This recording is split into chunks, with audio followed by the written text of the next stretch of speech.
exciting, interactive, robust, very full session, and I feel privileged to be part of it. We'll be looking at the themes of partnerships. Remember, public-private partnerships, I always insist you have to add the fourth P, about the people.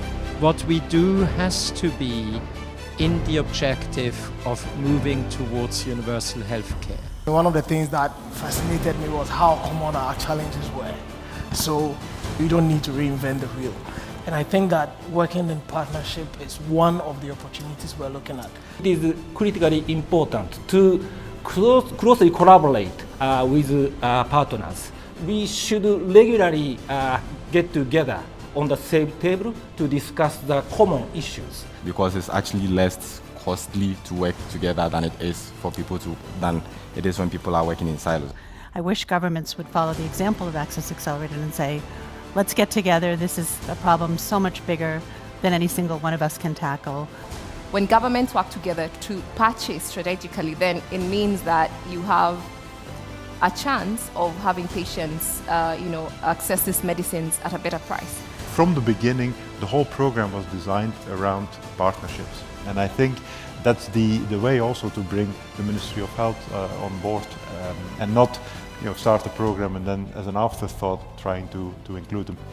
No matter what interventions we put in place in terms of cost of medicines and infrastructure, if the human resource to take care of them is not there, it's going to be a challenge. We are proud to be part of a coalition that addresses the burden of non-communicable diseases, and cancer is one of them. What we did resulted in the care of around 85,000 children and the training of 25,000 healthcare professionals.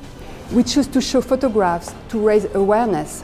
There are portraits of children suffering from cancer whose lives have been forever changed, but who, thanks to their courage and to the My Child Matters program, have a better chance of combating that disease.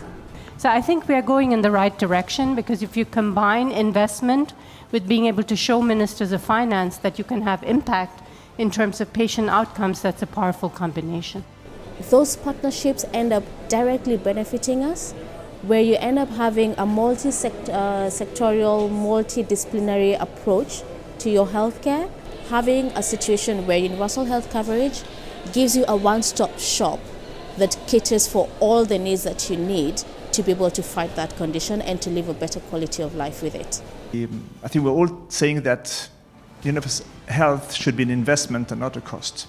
And I think the investment that Access Accelerated is making in all these partnerships is really the proof that it can work. What you see here is a collective effort to put on paper learnings from what primarily companies have been doing in the field, a willingness to share with others, with their competitors, what can be learned and how we can get more mileage out of the dollars spent. As Access Accelerated gives us a platform to work with multiple stakeholders to find access solutions, and that's the power of it, and we should maximize that.